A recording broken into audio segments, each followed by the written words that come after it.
Bom, então, partindo lá do iniciozinho das ações possessórias, lá no primeiro slide, né, capitulando a aula de terça-feira.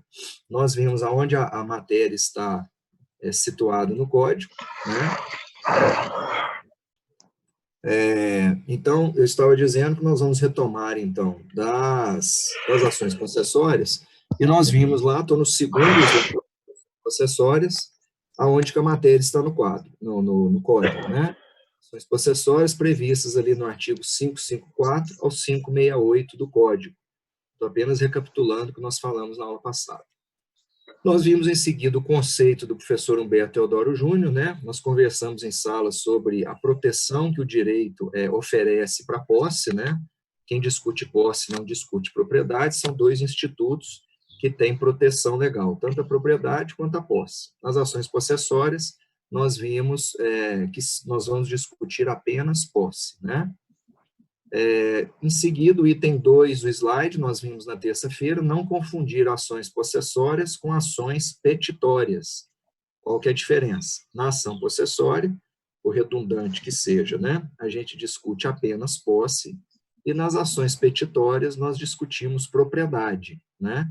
E o que é importante aqui é que nós temos que lembrar que esse procedimento especial que nós vamos estudar, aproveito para anunciar, né, que nós vamos estudar os requisitos da possessória baseados na história do ET de Varginha, né? Todos sabem que eu sou lá de Varginha, e por estranho que pareça, né, não estou ficando doido, não, a história do ET de Varginha nos ajuda bastante aí a entender o procedimento das possessórias. Então, esse rito especial, ele só se aplica às ações possessórias.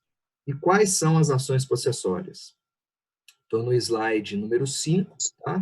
Para quem está seguindo as ações possessórias, nós vimos isso em sala na terça-feira. Quais são as ações possessórias típicas, né, previstas no código? Nós temos 3. Ação de reintegração de posse. Estou com uma corizazinha aqui, gente, vocês desculpam, tá? Ação de reintegração de posse. Quando é que ela cabe? A ação de reintegração de posse cabe quando alguém comete um esbulho contra a posse de alguém. E o que seria esbulho? Nós dissemos, fizemos até um exemplo no quadro, é quando existe a perda total da posse, né? Então, alguém esbulhou a posse de Homero, Homero tem, então, que mover uma ação de reintegração de posse contra esse agressor da posse, né? Buscando ser reintegrado na posse daquela área, né? Do imóvel, enfim, daquilo que foi esbulhado, daquele objeto. A segunda ação prevista no código, nós vimos também, é a ação de manutenção de posse. Quando é que ela cabe? Quando alguém pratica uma turbação contra a minha posse. O que seria a turbação? A turbação seria a perda parcial da posse, né? A doutrina chama, inclusive, a turbação de um esbulho parcial, né? Então, se a minha posse foi parcialmente parcialmente ofendida, agredida, né? Eu ainda permaneço exercendo alguns atos de posse sobre aquele determinada área ou objeto, a ação a ser ajuizada é a de manutenção de posse. E a terceira ação, que tem um nome diferente, né? Ação de interdito proibitório. É uma ação possessória também. E quando que ela cabe? Quando eu tenho uma situação de ameaça, né? De iminência de que vai ocorrer uma turbação ou um esbulho. Eu pus no quadro lá na terça-feira, né? Aquele pessoalzinho já está lá na porta do sítio seu lá, praticando, tudo indica que eles vão invadir, né? Que eles vão esbulhar ou turbar a sua posse. Então, nessa situação, você com medo, com justo receio de ser agredido na sua posse, você ajuiza uma ação de interdito proibitório, pedindo então ao juiz para que obste, né? Para que pare aquele ato que está prestes a acontecer, ok? Isso tudo nós estamos recapitulando o que nós falamos na terça-feira, e para quem está chegando aí agora, eu estou seguindo os slides da ação possessória que estão no YouLive, tá? Em seguida, nós vimos aí no item 4 dos slides o título Cumulação de Pedidos. O que nós vimos nesse slide aí, gente? Quando você vai propor uma ação possessória, evidentemente que o seu pedido principal, o que é? A proteção possessória, né? Seu pedido-chave é esse. E a lei diz, né, nós avaliamos isso, você pode adicionar a esse pedido principal outros pedidos. Quais são eles? Né? Condenação em perdas e danos, o prejuízo que você experimentou, né, com aquele ato de agressão à sua posse, destruiu lá parte do seu sítio, enfim, né, os prejuízos que lhe foram causados. Número 2 do 555, indenização dos frutos. Alguém pisou lá no seu laranjal, na sua plantação de flores, enfim, aqueles frutos na concepção civil, né, que são oriundos ali da terra, né, tudo aquilo que foi causado de prejuízo aos frutos também será pedido a título de reparação. No parágrafo único do 555, o que nós vimos? Você pode pedir e o juiz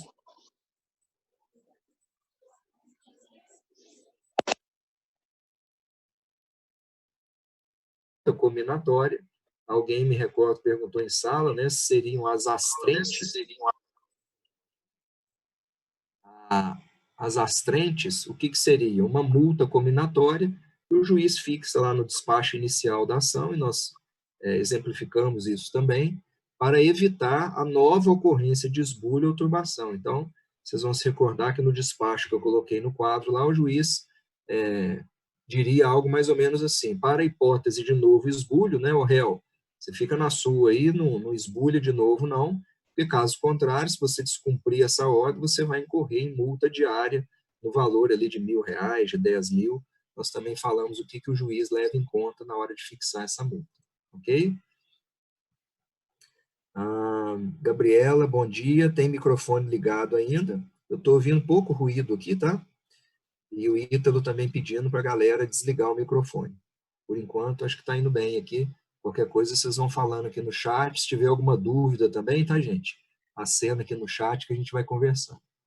Bom, o último slide que nós falamos, e eu posso retomar desse ponto, houve um pedido aí para a gente retomar desse ponto, seria o item 5 das ações possessórias, cujo título é Fungibilidade das ações possessórias. Então, vamos explicar de novo o que seria a fungibilidade das ações possessórias.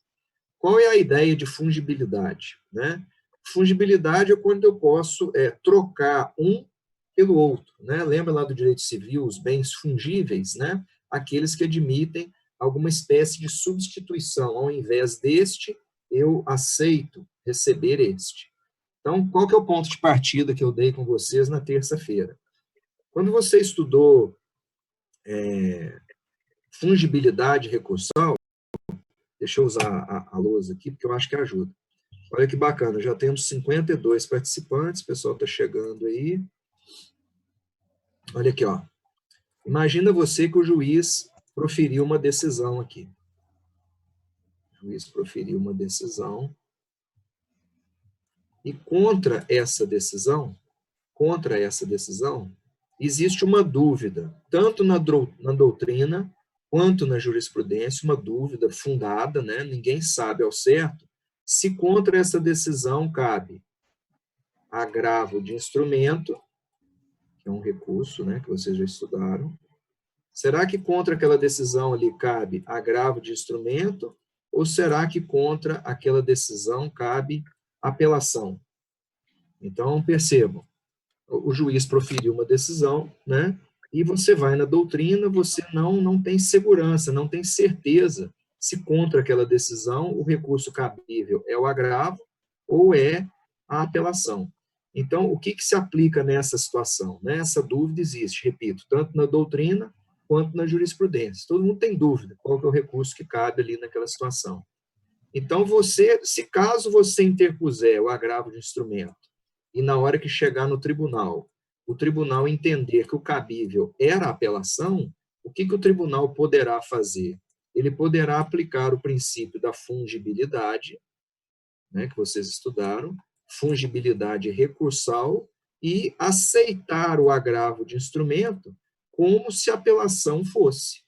Ou seja, ele aceita o seu agravo de instrumento, né, como se fazendo as vezes da apelação, substituindo o errado, vamos dizer assim, pelo certo. Né? Isso é a ideia de fungibilidade, substituir um pelo outro. Como é que isso se aplica aqui na ação possessória? Suponhamos que você ajuizou a ação, está aqui a petição inicial, a nossa linha do procedimento, e você afirma aqui na inicial que aconteceu um esbulho contra a sua posse, ok? Então, a sua alegação da inicial é essa: alguém, juiz, esbulhou a minha posse. Nós já vimos que se a alegação é de esbulho, a ação cabível seria reintegração de posse. Então, você, autor, acredita, né? Você interpreta o fato ocorrido aqui como um esbulho e a juíza, então, a ação de reintegração de posse. Chega na mesa do juiz, está aqui a sua petição inicial, na hora que o juiz examina a petição inicial, as suas alegações e os documentos que estão anexados ali, ele, na cabeça de que o que aconteceu, na verdade, foi uma turbação à posse do autor. Isso pode acontecer? Sim, isso pode acontecer. Às vezes, a doutrina trabalha bem isso, né? Existe uma zona cinzenta ali, uma dificuldade de você avaliar, no caso concreto, se o que aconteceu foi uma perda total da posse ou uma perda parcial, né? Eu me recordo que na terça-feira eu fiz até uma pergunta na sala, né? Ó, gente, nesse caso aqui, você acha que foi turbação ou esbulho? Então, quando existe essa dúvida, se o que aconteceu foi um esbulho, foi uma turbação ou mesmo uma ameaça, o que o juiz faz nessa situação? Perceba que se na cabeça do juiz o ato praticado foi uma turbação, a ação correta que você deveria propor seria de quê? De manutenção de posse. Acontece que você ajuizou a reintegração de posse. E aí, o que ele faz? O juiz aplica o princípio da fungibilidade e aceita esta ação de reintegração de posse como se de manutenção de posse fosse, né? Em última análise, o que o juiz faz? Ele não deixa de conferir, de oferecer a proteção possessória que você está pedindo, apenas por você ter, entre aspas, errado o nome da ação ou o enquadramento do fato ocorrido, né? Então, para quem está com o slide na mão aí, o que diz o artigo 554? A propositura de uma ação possessória, então aqui, ó, em vez de outra, então o autor propôs reintegração de posse ao invés de manutenção de posse. Continuando o artigo, a propositura de uma ação possessória em vez de outra não obstará a que o juiz confira a proteção, falhou meu PowerPoint aqui, ao invés de outra, não obstará que o juiz conheça do pedido e outorgue a proteção legal correspondente àquela cujos pressupostos estejam provados. Então, como é que isso se aplica aqui no nosso exemplo? Você está alegando que houve esbulho. O juiz entende que houve turbação. Se ele verificar que os requisitos, né, para configurar a turbação da posse estão presentes, ele vai, então, conferir a proteção possessória e, como nós vamos examinar agora na seguida, né, na sequência, ele vai deferir o seu pedido liminar, né, te mantendo na posse ali que foi agredida. Certo? Deixa eu sair aqui da lousa.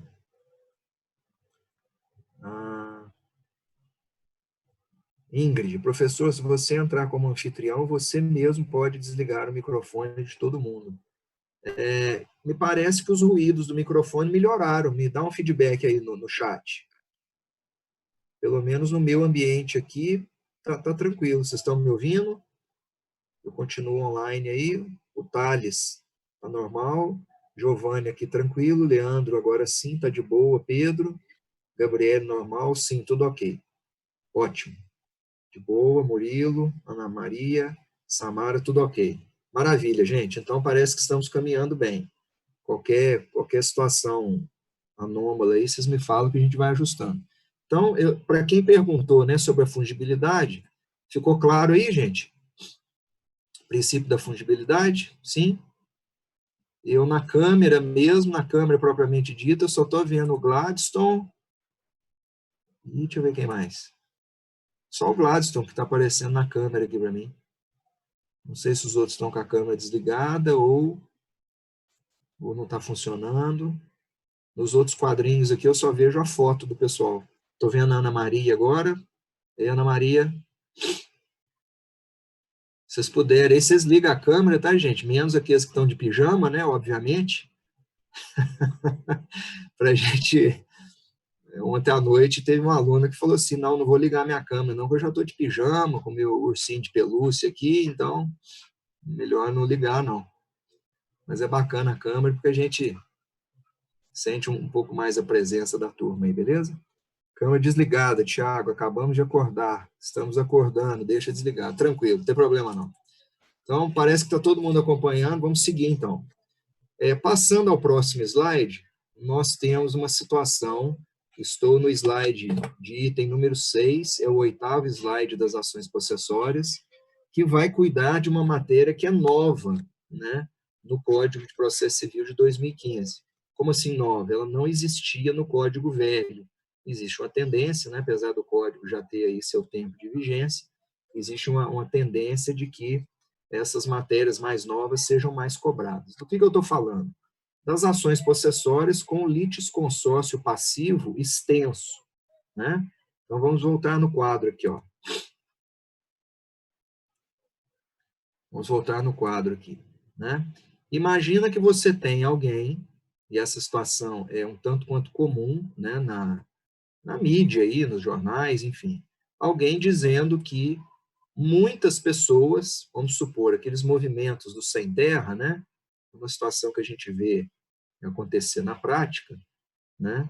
Então, alguém está se sentindo esbulhado por aquele monte de pessoas. Vamos imaginar que o Movimento Sem Terra tem um grupo lá de, sei lá, 300 pessoas. Não é um caso tão raro assim, nessas ocupações maiores, às vezes nós temos 300 indivíduos ali que vão, enfim, invadir a posse de alguém, esbulhar a posse, essa pelo menos é a alegação do autor.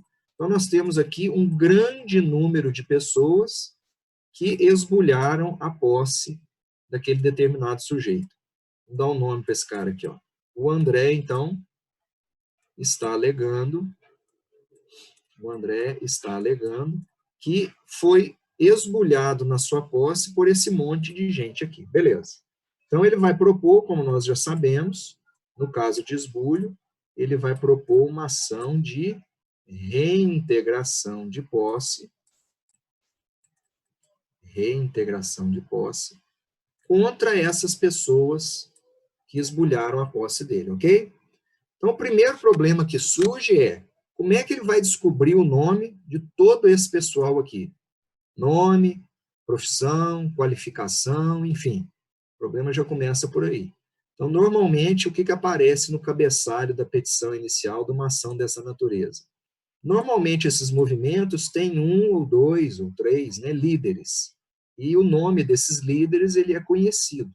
Então, vamos supor que o líder do movimento aqui se chamasse, né, por hipótese, Mateus.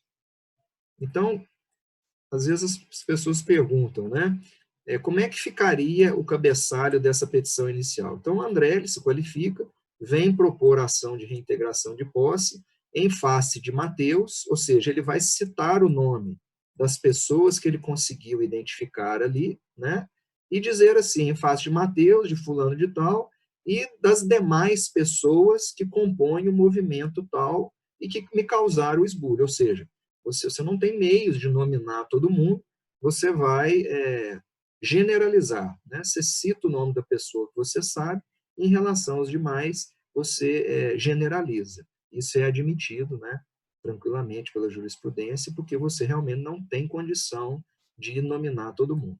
Então, primeiro problema resolvido, como é que você vai qualificar esse pessoal na petição inicial? Segundo problema, quando o oficial de justiça for lá para citar esse pessoal, né, como é que ele faz? Quer dizer,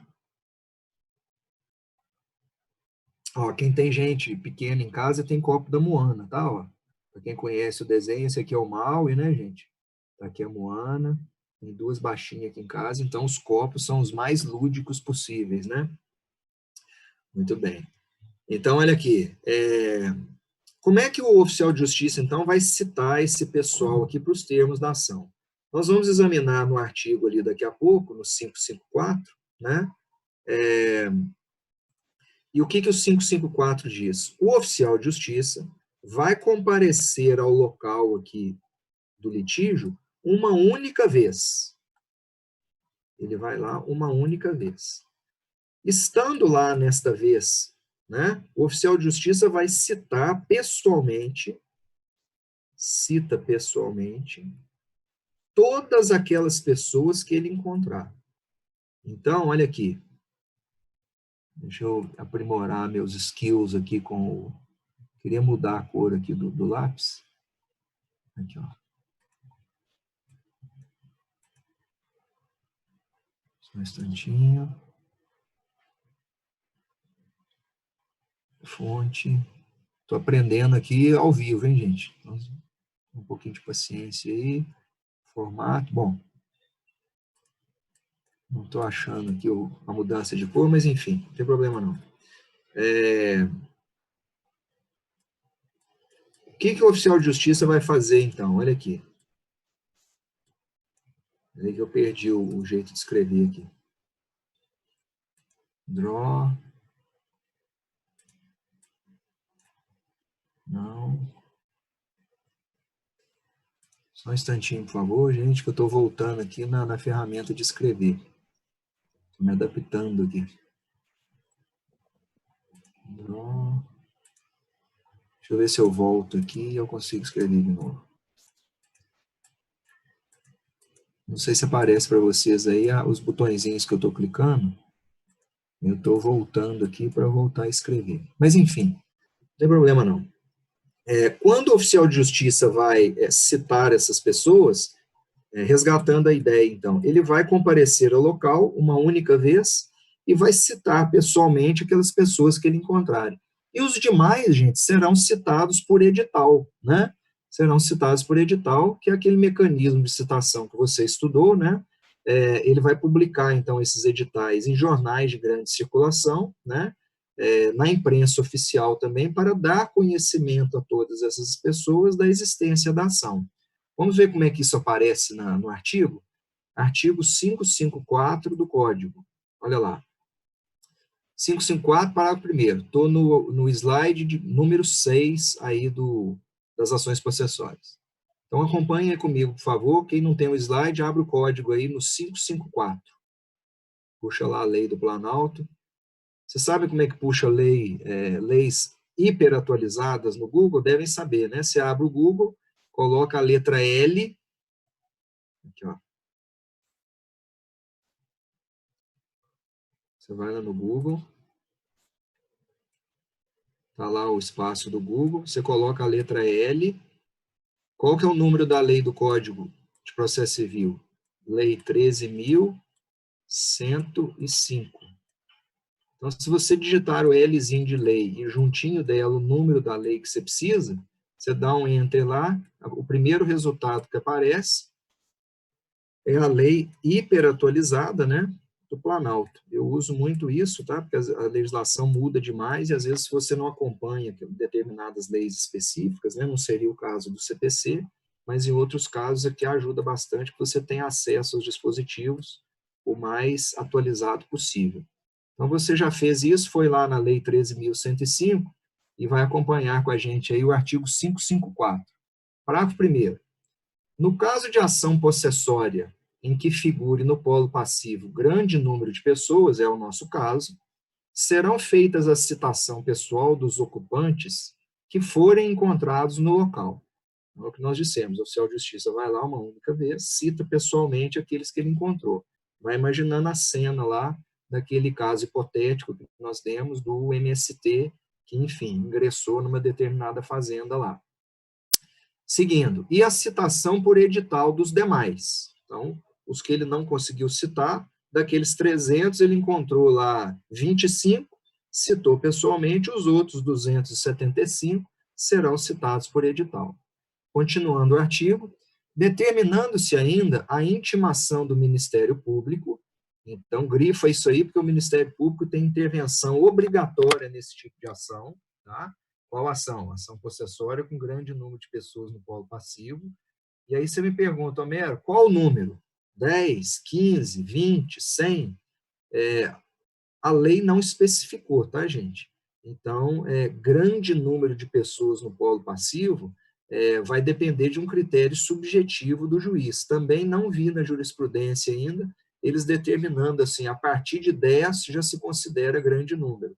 O juiz normalmente verifica se a natureza da ação ali se enquadra como realmente essas ações de movimentos, né, de reforma agrária, coisas dessa natureza. Então, ele vai aplicar esses dispositivos e fundamentar, né, sobre o critério dele, o que justificou ele aplicar essa legislação especial para aquele tipo de ação.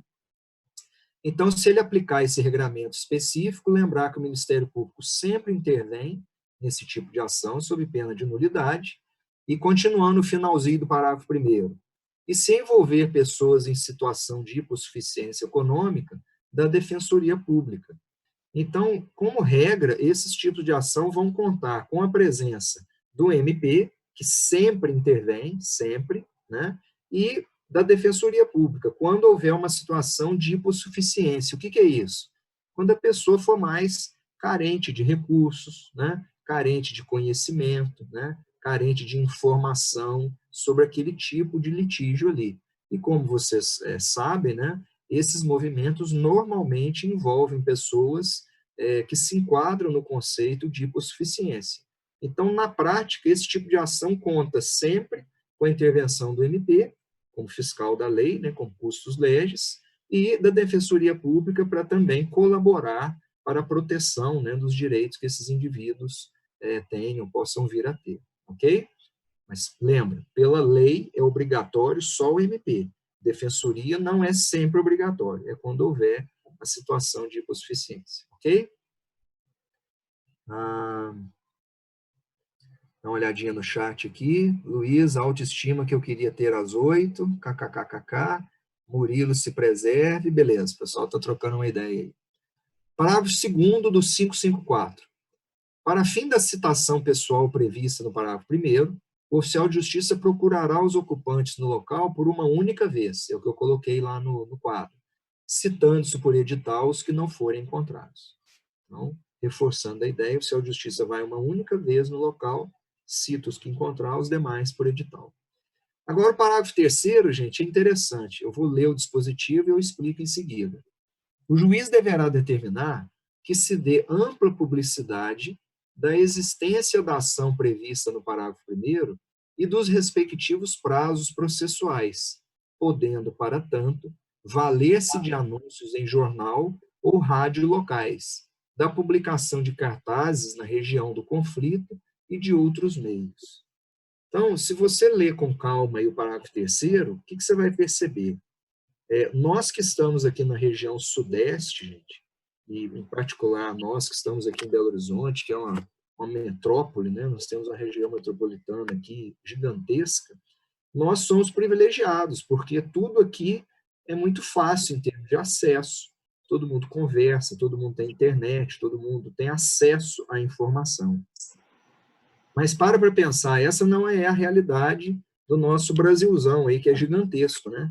Você pega regiões do norte, regiões do centro-oeste, do nordeste, ou mesmo aqui para o norte de Minas, regiões mais pobres, né, do nosso estado, o que conta para esse pessoal, o que é, gente? Quem é do interior aí vai entender o que eu vou dizer. As informações elas correm mais por onde? Pelo rádio, radinho de pilha, né? Ligado lá na janela da cozinha o dia inteiro, pelos cartazes, né? Quando vai ter uma feira agropecuária na cidade, eles espalham aqueles cartazes pela cidade, é a festa, né? O momento mais esperado do ano para esse pessoal que mora nessas regiões. Então, como é que isso se liga aqui ao nosso estudo da possessória com um grande número de pessoas no polo passivo? O juiz, dependendo da região onde ele estiver, ele vai determinar que cartazes sejam espalhados na cidade, falando, ó, está tramitando essa ação aqui, né? E você está sendo citado aqui para tomar conhecimento dos termos dessa ação e vir se defender, se assim você desejar, né? quando eu estou em sala explicando esse ponto da matéria, eu convido os alunos a imaginarem, né? Você está subindo a Avenida João Pinheiro, ali perto do Detran, pertinho da UNA ali, e quando você lê um cartaz lá no meio do quarteirão, lá no meio da rua, chamando alguém para os termos da ação. Quer dizer, uma situação impensável para nós que estamos em Belo Horizonte. Mas é algo muito factível, né? E que o juiz deve fazer dependendo da região onde ele estiver. Tá certo? Então, esse aí mais um regramento específico para ação possessória com grande número de pessoas no polo passivo. Tá certo? Tranquilo aí, gente? Dá um hello no chat aí, vocês estão acompanhando. Se a explicação está clara, está dando para acompanhar. Pessoal, confira o áudio de vocês, tem alguns ligados. Fernanda está ok, tranquila até agora. Natália, beleza. Eu estou pedindo esses feedbacks porque eu fico falando aqui, né, procurando olhar para a câmera, e como está todo mundo com o microfone desligado, é melhor que assim seja, né? É bom fazer a checagem se o áudio e as explicações estão chegando de forma clara. Aí. Muito bem. Fico satisfeito, então. Ana Maria, Thalita, beleza. Estou vendo agora a Ingrid. A Ingrid acordou, tomou café, né? Não, ainda não. Ainda não. Ainda É não. porque eu falei mais cedo, Ingrid, que o pessoal não estava com a câmera ligada. Estou desconfiado que está tudo no celular aí, debaixo do Eu tô no cobertor. celular, mas eu tentei no computador, mas não consegui. Aí eu só consegui agora no celular. Ótimo. Nós estamos com 57 presentes aí, tá? Parece que a coisa está fluindo bem. Vamos seguir, então, gente. Slide número 9 das possessórias é o item 7 dos slides aí. Caráter dúplice das ações possessórias. Isso não é uma novidade, né? Porque nós explicamos caráter dúplice, acabamos de explicar caráter dúplice lá na ação de exigir contas. Então, da mesma forma que aconteceu na ação de exigir contas, vamos imaginar aqui como é que isso funciona na ação possessória. Então, está aqui o autor, na petição inicial dele, dizendo que sofreu um esbulho na sua posse, tá certo? Então, vamos imaginar que a área objeto do litígio é essa aqui. Então, o autor está dizendo que foi esbulhado na posse dele. Quando o réu for citado para se manifestar, nós vamos ver que o prazo que ele tem para fazer isso é 15 dias na contestação, o réu pode vir e dizer o seguinte para o juiz: olha, juiz, na verdade, eu não cometi nenhum esbulho contra o autor, né? Eu não esbulhei a posse do autor de forma alguma. Então, ele está contestando o pedido do autor, né? Negando a prática do esbulho que o autor está afirmando. Só que, além disso, o réu vem e diz o seguinte: o juiz, na verdade, quem esbulhou a minha posse foi o autor. Então, o que o réu está fazendo? Ele está deduzindo uma pretensão, um pedido contra o autor, né? Então, além de contestar o pedido do autor, o réu está formulando um pedido contra o autor. O que nós vimos no caráter dúplice da ação de exigir contas? E isso se aplica aqui novamente. Se fosse uma ação que não tem caráter dúplice, ele só poderia afirmar isso aqui e pedir a proteção possessória da sentença, ele só poderia fazer isso através do quê, gente? Através de uma reconvenção, né? Ele precisaria apresentar uma reconvenção para poder alegar que ele foi esbulhado na posse e merecer uma proteção da sentença, ele réu. Só que como essa ação tem caráter dúplice, ele não vai apresentar a reconvenção. Se ele fizer isso, ele está errado. O pedido dele sequer é conhecido. Então, o réu não apresenta a reconvenção. E o que ele vai fazer? Dentro da própria contestação, ele vai formular um pedido de proteção possessória, dizendo que o autor é que esbulhou a posse dele. Então, aonde que entra o caráter dúplice? O réu, independentemente de reconvenção, ele não vai reconvir, ele vai poder deduzir, formular um pedido a favor dele. E esse pedido poderá ser tutelado, concedido pela sentença. Então, vamos dar um exemplo. Vamos supor que nessa ação aqui, vamos usar os mesmos nomes lá do exemplo anterior. É o André contra o Matheus. O André contra o Matheus. A letra sai um pouco ruim aqui, porque o mouse aqui não é a mesma coisa, tá, gente? Então, o André está alegando que o Matheus esbulhou a posse dele, e o Matheus, através de um pedido dentro da contestação, está dizendo, não, quem esbulhou a minha posse foi o André. O que vem a sentença e faz? Por hipótese, o juiz julga improcedente o pedido inicial, ou seja, rejeitou o pedido do André, e, além disso, reconhece a procedência do pedido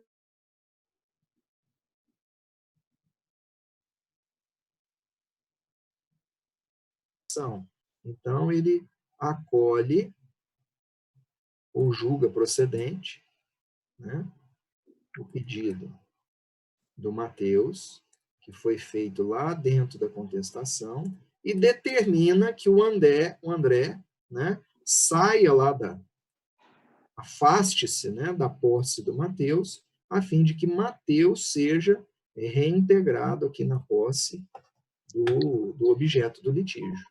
Então, vamos ver como é que isso aparece na lei. Acompanhe aí no artigo 556 do Código.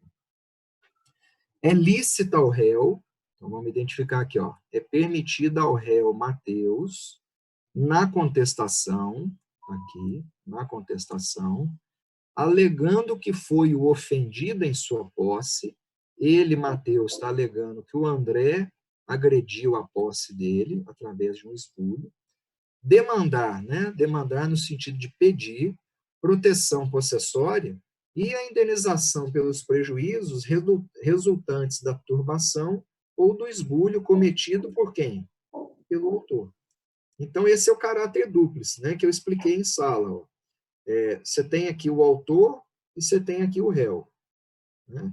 Então, o réu, na hora que ele vai contestar, ele contesta o pedido aqui do autor e ele vai além, ele pede uma proteção possessória para o juiz. O juiz pode conceder isso aqui para o réu, independentemente de uma reconvenção.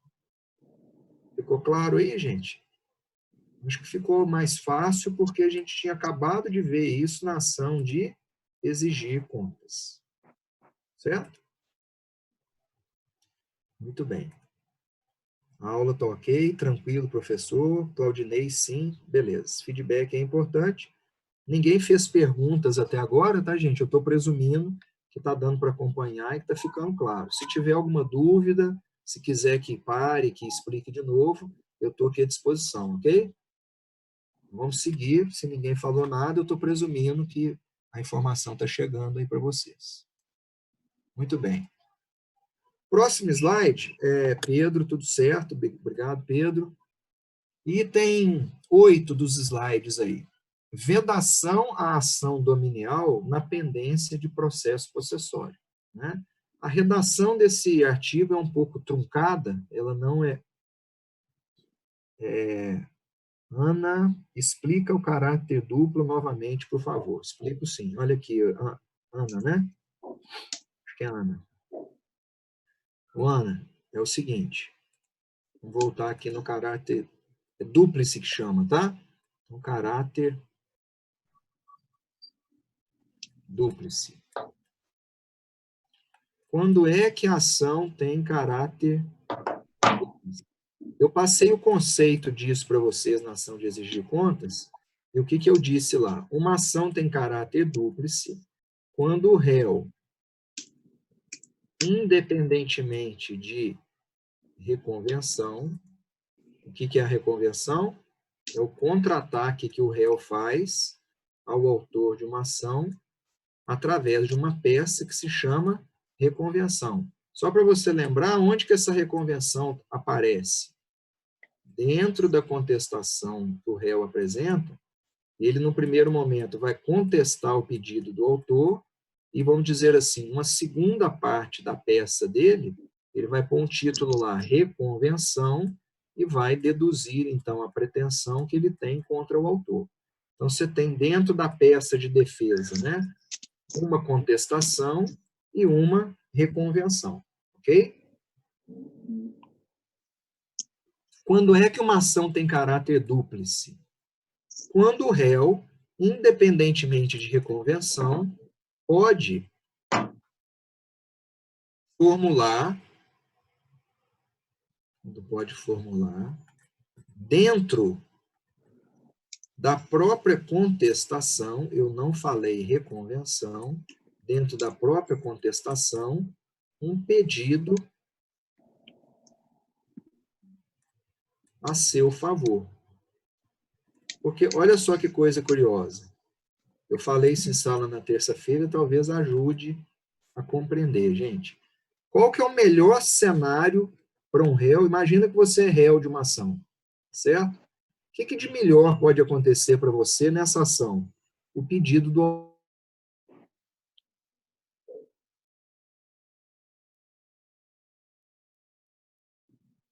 negado integralmente, você vai embora para casa feliz, porque o que era de melhor para você aconteceu, né?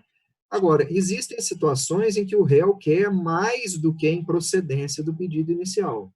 Ele quer que a sentença rejeite o pedido do autor, mas conceda a favor dele, réu, algo a mais. Então, exemplo, olha aqui. O autor está pedindo 10 mil reais, né, de você é o réu da ação. Então, o autor está pedindo 10 mil. Você vem na contestação e fala assim, juiz, eu não devo os 10. Só que tem um detalhe a mais. O réu me deve 2 mil. Oh, mentira, o autor me deve 2 mil. Então, o que o réu está fazendo? Ele está negando a obrigação de pagar os 10 e quer que a sentença reconheça em favor dele, réu, o direito de receber 2. O que ele, numa ação que não tem caráter dúbio, o que ele precisa fazer? Ele precisa apresentar uma reconvenção. Porque, caso contrário, não tem como o juiz examinar esse pedido dele. Então, se ele conseguir, né, ele consegue a improcedência do pedido de 10 mil e a procedência do pedido reconvencional dele de receber 2. Deixou de pagar 10 e recebeu 2. Isso é uma ação que não tem caráter dúplice. Esquece isso agora. Como é que funciona na ação de caráter dúplice, que é o exemplo da possessória, que é o exemplo da ação de exigir contas que nós olhamos atrás? O réu dessa ação, o que vai acontecer? O autor está dizendo que o réu esbulhou a posse dele. Então, essa é a alegação do autor. Vem o réu e contesta, fala, eu não esbulhei a posse de ninguém, muito menos do autor. Só que tem um detalhe a mais, juiz. Na verdade, quem sofreu o esbulho fui eu, e quem esbulhou a minha posse foi o autor. Então, de novo, o réu quer, além da improcedência do pedido do autor, ele quer algo a mais, ele quer que a sentença reconheça que o réu esbulhou a posse dele. Né? Se essa ação não tivesse caráter dúplice, só que ela tem, o que o réu teria que fazer para afirmar e para a sentença reconhecer isso, que o autor esbulhou a posse dele? Ele teria que apresentar uma reconvenção. Só que por ela ter caráter dúplice, esse aqui é o ponto, ele não precisa apresentar uma reconvenção aqui dentro da contestação. Então, esquece isso aqui, ó, olha lá no quadro. O réu não vai apresentar reconvenção coisa alguma. E como é que ele vai formular esse pedido? Ele vai simplesmente alegar isso e fazer esse pedido de proteção processória dentro da própria contestação. É uma medida de economia processual, né? Porque vamos lembrar, né, talvez isso ajude a compreensão também, quando alguém apresenta reconvenção dentro de um processo, é uma nova ação dentro de um processo que já está em curso. Isso, só para vocês terem uma ideia, você tem que pagar custas da reconvenção, você tem sucumbência na reconvenção, né? Então, quando você não é obrigado, você não precisa apresentar a reconvenção, você tem ganhos de várias ordens. Então, você vai ter um pedido potencialmente atendido pela sentença, pedido esse que vai ser apresentado dentro da própria contestação. Isso é caráter dúplice. Em última análise, caráter dúplice, a sentença pode tutelar tanto o pedido do autor quanto o pedido do réu, independentemente de reconvenção. Caráter dúplice seria nesse sentido, um caráter duplo, né? Eu tanto posso dar razão a esse, quanto posso dar razão a esse. Será que ficou claro aí para quem perguntou?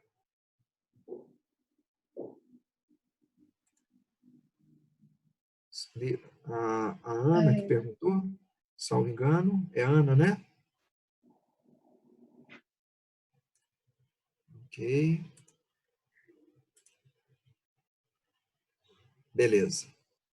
Ficou, muito obrigado. Tranquilo, então. Vamos seguir. Estamos no slide aqui agora de vedação ação dominial na pendência de processo possessório. Então, vamos ler o dispositivo, e eu dizia antes que a redação é um pouco truncada, mas vamos entender o que o legislador quis dizer aqui. Artigo 557. Diz o seguinte: na pendência de ação possessória, então já existe uma ação possessória em curso, é vedado, proibido, tanto ao autor dessa ação quanto ao réu dessa ação, autor e réu estão litigando numa ação possessória, propor ação de reconhecimento do domínio.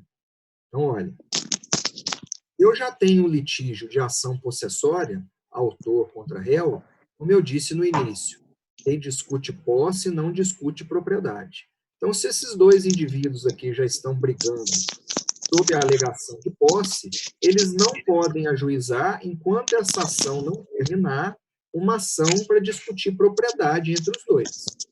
Parece óbvio, porque a premissa aqui é o quê? Primeiro, nós vamos resolver o conflito possessório, para depois, se for o caso, brigar em torno da propriedade. Então, a ideia desse início do artigo é essa. Quando essa ação possessória já existe, eles não podem brigar entre eles discutindo domínio, propriedade, ok? E depois da vírgula, vem assim: exceto se a pretensão for deduzida em face de terceira pessoa. Então, aqui, ó, você tem o autor da ação possessória e o réu. Eles não podem discutir propriedade entre eles, sobre aquele imóvel que seja, sobre aquela área.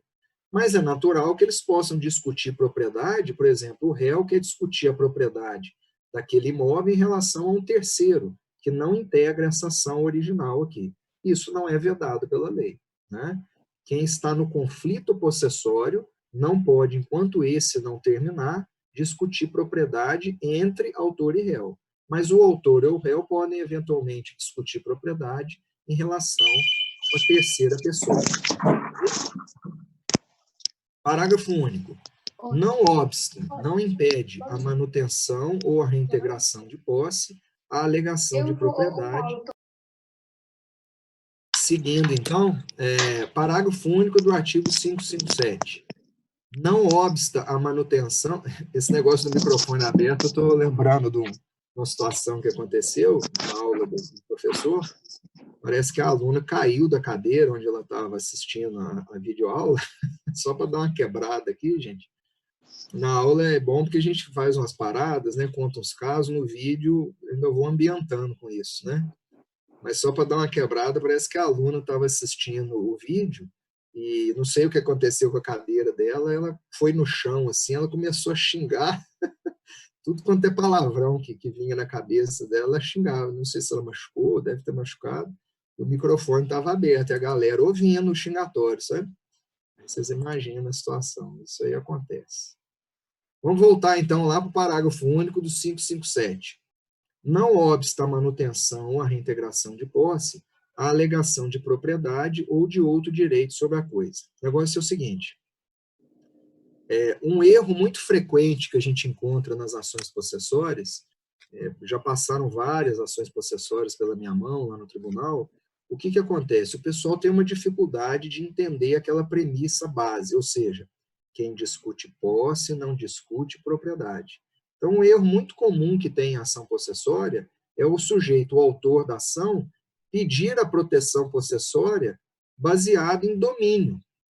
Então, vou te dar um exemplo. Qual que seria um documento adequado para você mostrar para o juiz que você exerce posse sobre o imóvel? Será que seria o registro do imóvel? Não, porque o registro do imóvel, na casa onde você mora, mostra que você é proprietário. O registro mostra que você é proprietário. Qual que seria um documento para mostrar que, imagina, você pode ter um registro que é de 2001 do seu imóvel, mas isso não mostra que você está exercendo posse sobre aquele imóvel em 2020, concorda comigo? Então, o registro mostra que você é proprietário. Qual que seria um documento adequado para você mostrar que você é possuidor de um imóvel, por exemplo? Uma conta de energia elétrica do mês passado,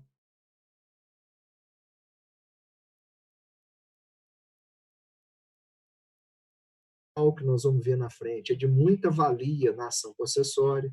Seu vizinho não toma conta de sua vida, você mora em prédio, mora em casa, seu vizinho, o Gladson, baixou a cabeça aí falando que toma conta, né, Gladson? Então, o vizinho toma conta da vida da gente, mas ele, na ação possessória, ele pode te ajudar. Por quê? Porque ele vai dizer para o juiz, o Gladson está todo dia lá no terreno, né? Ele está capinando o terreno lá, dando função social à posse dele. Todo dia ele vem aqui e cuida das galinhas que ele deixou aqui no terreno, no prédio onde você mora. Todo dia eu encontro com o Gladson no elevador, ou seja, ele vai mostrar para o juiz que o Gladson ele realmente exerce posse sobre aquele bem, né? Então, o que acontece? Essa é a redação truncada da lei. No parágrafo único, o que o legislador quis dizer foi o seguinte: na ação possessória, se você discute a posse, o autor está alegando na inicial que tem a posse daquele bem, e ele vai além e diz que também tem a propriedade, é natural que, se ele conseguir provar que ele tem a posse, essa alegação de que ele também é proprietário não vai obstar, não vai impedir, né, o acolhimento do pedido possessório. Então, se você ler aí o parágrafo único do 557, ela é um pouco truncada, ela é um pouco até atécnica, né? Falta técnica para o legislador, a doutrina trabalha em cima disso, mas é nada mais do que isso. Então, se ele vem com a alegação de propriedade, mas consegue provar que é o possuidor, esta alegação de propriedade não vai impedir, não vai obstar o acolhimento do pedido possessório. Tá certo? Eu coloquei uma setinha aí embaixo dizendo que isso nada mais é do que a autonomia, né, entre os juízos possessório e petitório. Quem discute posse não discute propriedade. Tá certo? Vou seguir aqui, se tiver alguma dúvida. O Murilo escreveu que outro caso bom foi o do Homero, estagiário, né? Mas isso aconteceu mesmo, viu, Murilo? Eu estava lá no Rio de Janeiro com os amigos meus e na hora que eu tinha acabado de pegar minha carteira de estagiário na OAB, né? E aí meus amigos ficavam me zoando, né? Mas espera aí, você é um mero estagiário? Aí pegou o gancho do meu nome de Homero, né? Você é um mero estagiário. Mas não é mero não, hein, gente? Tem muita gente aí já é estagiário, obtendo as carteiras aí de estagiário, e não é carteirinha, é carteira, né? Isso aí tem um valor muito grande, né? Daniel, os slides estão disponíveis no YouLife? Sim, estão lá no YouLife. Ingrid, eu não estou no grupo. Alguém pode me colocar, por favor? Qual grupo, Ingrid? Será que é de WhatsApp? Acho que você está aqui na sala, né? Alguém ajuda a Ingrid aí, por favor? Muito bem. Vamos dar sequência, então. Se tiver dúvida aí, vocês perguntam, tá? Vou presumir que está todo mundo acompanhando. Vou passar os slides para frente. Item 9 do slide, caráter executivo, lato sensu e mandamental das ações possessórias. Bom, isso aqui nós explicamos na teoria geral, e nada mais é do que o seguinte, vocês já estudaram o processo sincrético, né? Então, olha aqui no quadro. Quando você tem uma ação possessória, está aqui o pedido do autor, petição inicial, vai ser proferida uma sentença, né? Depois de todo um procedimento aqui, que nós estamos quase chegando né, na historinha do ET de Varginha, que vai nos ajudar a entender essa fase inicial do procedimento. Quando o juiz profere a sentença, digamos que ele julgou o pedido inicial do autor procedente. Então, era uma ação de reintegração de posse, está aqui, reintegração de posse. A alegação do autor é que ele teve a posse dele esbulhada pelo réu, e o pedido, então, é procedente. Qual é a consequência jurídica disso? A consequência é que o réu vai ter que sair lá da área que ele invadiu, né, que ele esbulhou, e o autor vai ser, então, reintegrado na posse da área. E esse é o resultado dessa decisão judicial aqui. Então, perceba, daqui para cá, nós tivemos o quê? Fase de conhecimento da ação.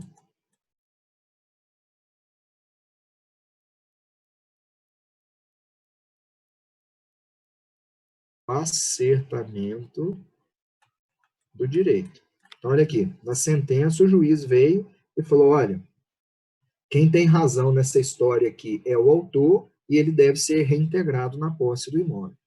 O que vai acontecer daqui para frente se o réu não sair amigavelmente, voluntariamente, né, lá da área a partir dessa sentença? Essa sentença não vai ter que ser executada, né? Então, dentro dos próprios autos, o autor que venceu a ação vai requerer a execução ou o cumprimento dessa sentença dentro dos mesmos autos em que aconteceu a fase de conhecimento. Então, eu teria daqui para frente, dessa meia-lua aqui para frente, né, a fase de satisfação do direito do autor. Como é que isso aparece lá na lei, né? Caráter executivo lato sensu e mandamental das ações possessórias. Não há uma nítida separação entre fase de conhecimento, de cognição, e fase de execução. Né? Por que não há uma nítida separação? Porque uma acontece logo após a anterior, né? Uma é consequente da anterior. A sentença declara o direito do possuidor, então o autor aqui teve o seu direito reconhecido pela sentença, e condena o vencido, que foi o réu, ao retorno da situação anterior. Então, esse é o chamado caráter executivo lato sensu, ou seja, a própria sentença, se não precisa ajuizar uma nova ação para executar essa sentença, ela tem força executiva, né, lato sensu, que a doutrina chama, e também força mandamental. O réu, a história é a seguinte: se você não liberar o terreno aí, não sair do imóvel, nós vamos tirar você à força.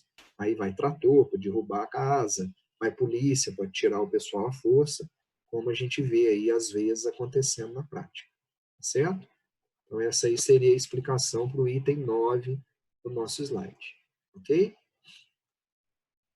Bom, chegamos num ponto aqui, gente, que é bastante importante aqui nas ações possessórias, e talvez vocês tenham passado um pouco por isso quando vocês estudaram direitos reais lá no direito civil, né? Então, veja, nós precisamos separar as ações possessórias em ação possessória de força nova, o nome é um pouco estranho, mas não tem nada de difícil aqui, e ações possessórias de força velha. O que eu quero dizer para vocês? Apenas as ações possessórias de força nova é que se aplica o procedimento especial que nós estudaremos, né, o procedimento propriamente dito. Então, isso por dedução lógica aqui, nas ações possessórias de força velha, nós vamos aplicar o procedimento comum. Então, eu inverti aqui a explicação, na verdade. Nós vamos ver o que é a força nova, mas já quero que você perceba que apenas a essas ações se aplica o procedimento especial. As ações de força velha se aplica o procedimento comum. E o que é uma ação possessória de força nova? Vou ler o que está lá no slide e vou dar um exemplo aqui para a gente perceber como funciona. A ação possessória de força nova é aquela ajuizada dentro do prazo de 1 ano e 1 dia. Uai, Homero, que prazo estranho que é esse? 1 ano e 1 dia. Não vi nada parecido em civil, em processo civil até agora. Mas é um prazo realmente atípico, né? Que o legislador considerou adequado para classificar a ação como nova. Então, o prazo é isso aí, 1 ano e 1 dia, né? Então, a ação ajuizada dentro do prazo de 1 ano e 1 dia contado da moléstia à posse, ou seja, do ato de violência à posse. Coloquei a observação aí, apenas neste caso a ação possessória se rege pelo procedimento especial. Então, vamos dar um exemplo aqui, ó. Todo mundo comigo aqui no quadro. Digamos que alguém esbulhou a posse de alguém no dia... Ótimo. Então, veja, suponhamos que alguém praticou um esbulho contra a posse de alguém, esbulho, no dia 10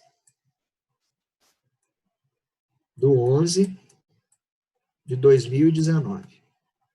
Então, imagine esse fato aqui. Alguém esbulhou a posse de alguém, está aqui o esbulho praticado, no dia 10 do 11 de 2019. Este esbulho foi praticado contra a sua posse. Imagina aí que a sua posse foi esbulhada. E você vem a juízo, procura um advogado, né? Ou advoga em causa própria. Essa é a nossa vantagem, esse é o OAB positivo, né? Então, você vem e ajuiza a ação de reintegração de posse na data de hoje, 19 de março de 2020. A pergunta aqui é a seguinte: essa ação possessória que você acabou de ajuizar, ela é de força nova ou é de força velha? Para você responder essa pergunta, basta você verificar qual foi o intervalo de tempo que transcorreu desde a data do esbulho até a data da propositura da ação. Vamos fazer a conta aqui? De 10 do 11 a 19 do 3, passaram-se dezembro, janeiro, fevereiro, março e mais um pouquinho. Então, o intervalo de tempo aqui foi 4 meses e aproximadamente 9 dias. Né?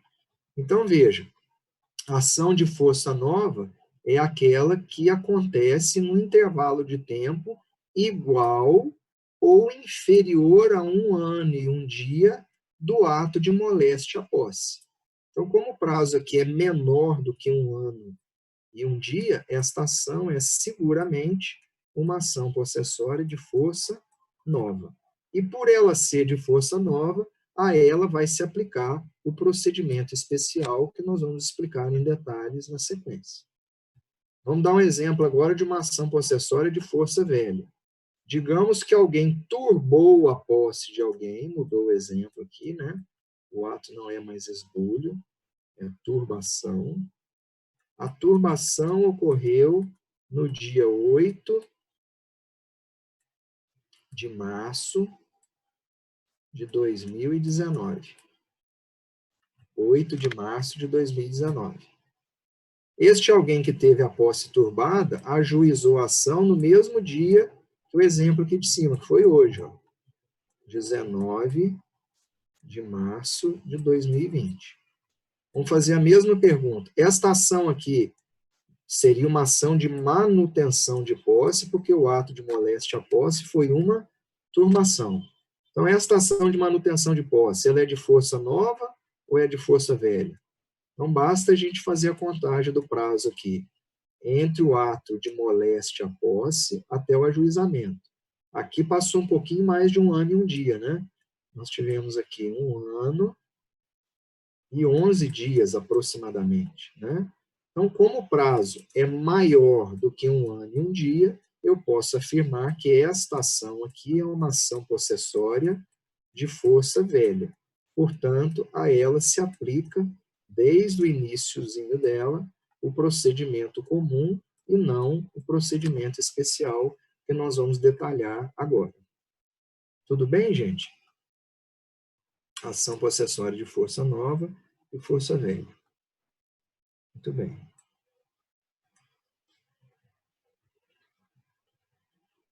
Ok.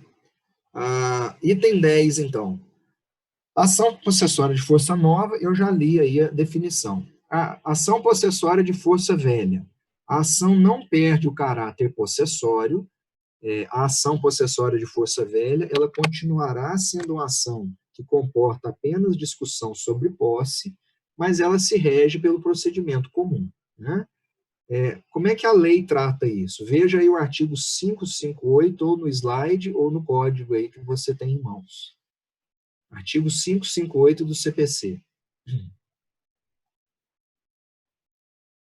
Regem o procedimento de manutenção e de reintegração de posse as normas da seção 2 deste capítulo, quando a ação for proposta dentro de ano e dia, ou seja, no intervalo de tempo igual ou menor que ano e dia, da turbação ou do esbulho afirmado na petição inicial.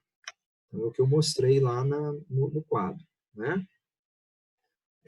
Repetindo, né? Se entre a violência à posse e o ajuizamento da ação passou um prazo igual ou inferior a um ano e um dia, esta ação tem força velha e a ela vai se aplicar o procedimento especial. Se entre a data da violência à posse, da turbação, do esbulho, né, e do ajuizamento da ação passou um prazo maior que um ano e um dia, esta ação tem caráter possessório, mas a ela não se aplica o procedimento especial, e sim o procedimento comum. É o que diz o parágrafo único do 558. Passado o prazo referido no caput, será comum o procedimento, não perdendo, contudo, o caráter possessório. Certo? Pergunta aqui do Aquino. A turbação deve acontecer antes do esbulho ou podem acontecer ao mesmo tempo? Aquino, é o seguinte, pode acontecer a turbação e ela progredir para um esbulho, né? Eu acho que é nesse sentido a sua pergunta. Houve uma perda parcial da posse, mas esse ato evoluiu para um esbulho. Como é que isso é resolvido na prática? Pelo princípio da fungibilidade. Então, você entra com a ação dizendo que houve uma turbação, né? Ele, durante a ação, se transformou no esbulho, mas nem por isso o juiz vai deixar de conferir a proteção que você precisa para afastar esse esbulho, né? Começou com turbação, evoluiu para esbulho, nem por isso o juiz vai deixar de proteger, né, a sua posse, independentemente disso ser uma turbação ou esbulho. Como é que ele faz isso? Através do princípio da fungibilidade. Certo? Bom. Artigo 559. A figura da caução, tá? Ela é pouco vista na prática, mas nós temos que passar por ela, porque é um ponto que eu já vi, inclusive, sendo cobrado em prova, ela não acontece muito na prática, não. Vamos ler o artigo aí, nós vamos para o quadro explicar.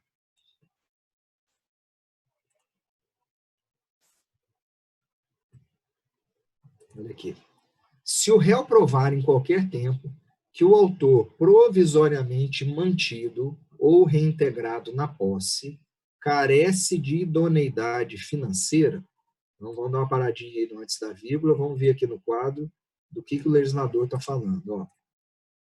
Então está aqui o réu da ação, está aqui a petição inicial, aqui está o nosso autor. Então, qual que é a situação do antes da vírgula aí? A petição inicial veio aqui para a mesa do juiz, o juiz veio, então, e defiro a liminar. Que liminar é essa, mesmo? Nós vamos estudar daqui a pouquinho, os requisitos dela. Defiro a liminar. Esta é uma ação, no nosso exemplo, de reintegração de posse. A partir dessa decisão do juiz, o que a gente percebe? A gente percebe que o autor está provisoriamente, essa não é uma decisão definitiva, eu trabalho bastante isso com vocês, né? Significa que o autor está provisoriamente reintegrado na posse, digamos, do imóvel. Então, essa é a situação. A petição inicial entrou, né, o juiz despachou, deferiu o pedido liminar do autor. A consequência disso é que o réu vai ser colocado para fora ali da posse que ele agrediu, né, e o autor está provisoriamente reintegrado na posse do imóvel. Então, vamos ler lá o artigo de novo. Réu provar em qualquer tempo que o autor provisoriamente mantido, né, ou reintegrado, seria o nosso exemplo, na posse, né, do imóvel, o nosso exemplo, carece de idoneidade financeira, grana, né, para, no caso de sucumbência, responder por perdas e danos. Então, vamos dar uma paradinha aí. O réu olhou para essa situação aqui e disse o seguinte para o juiz: o juiz, tudo bem, você deferiu aquele liminar em favor do autor e ele, autor, está lá exercendo posse sobre a área. Olha aqui a área do litígio. Acontece, diria o réu, que o autor não tem condição de, se lá na frente ele perder a causa, não pode acontecer aqui, gente, vem a sentença e julga o pedido do autor improcedente. Uai, mas pode o juiz deferir a liminar para o autor aqui, e lá na frente, dar uma cacetada nele e julgar improcedente? Perfeitamente possível. Por isso é que a gente bate na tecla que essa é uma decisão meramente provisória, ela pode ser alterada, modificada a qualquer tempo, né? Então, vamos que a sentença poderia vir a julgar improcedente o pedido do autor. Essa é a alegação do réu. Ó, juiz, tudo bem, você manteve aqui ele provisoriamente na posse do imóvel, reintegrou ele na posse do imóvel, mas se ele perder a causa, ele não tem grana para me indenizar dos prejuízos que eu sofri. Porque, veja, se o autor, ao longo de toda essa ação aqui, for mantido lá na posse do imóvel, ele pode causar danos ao imóvel, ele pode pisotear lá uma plantação que o réu fez, enfim. Ele teria que indenizar o réu se o autor perder a causa. Então, vamos ler o artigo de novo para ver se faz um sentido mais geral. Se o réu provar em qualquer tempo que o autor provisoriamente mantido ou reintegrado na posse carece de idoneidade financeira para, no caso de sucumbência dele, autor, responder por perdas e danos, responder ao réu por perdas e danos, o juiz designar-lhe-á ao autor o prazo de 5 dias para requerer caução, real ou fidejussória, sob pena de ser depositada a coisa litigiosa, ressalvada a impossibilidade da parte economicamente hipossuficiente. Então, o artigo é um pouco longo, mas ele não tem dificuldade, não. Olha aqui. Voltando àquele ponto que eu expliquei. Então, o réu vem ao juiz e diz o seguinte: juiz, o autor, eu estou com medo dele não ter grana, de que se ele perder a causa lá no final, como é que ele vai reparar os prejuízos que ele me causou? Nessa situação, se o juiz acolher essa argumentação do réu, ele vai dar ao autor o prazo de 5 dias para ele vir nos autos e apresentar uma caução. O que é caução, gente? Caução nada mais é do que uma garantia. Então, quando a lei fala que a garantia poderá ser real ou fidejussória, ele pode apresentar um fiador, né, seria um exemplo de garantia fidejussória, ele pode apresentar um imóvel, ele pode depositar dinheiro, ele pode dar como garantia o carro que ele tem, ele pode dar como garantia o valor que ele tem no banco. E qual vai ser o objetivo dessa garantia? Ela vai ficar depositada aqui nos autos, né?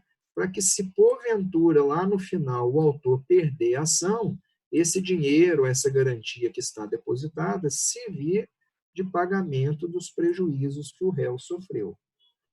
Aí qual que é o fecho do raciocínio aqui? Ah, mas e se o autor não fizer esse depósito dessa garantia no prazo de 5 dias?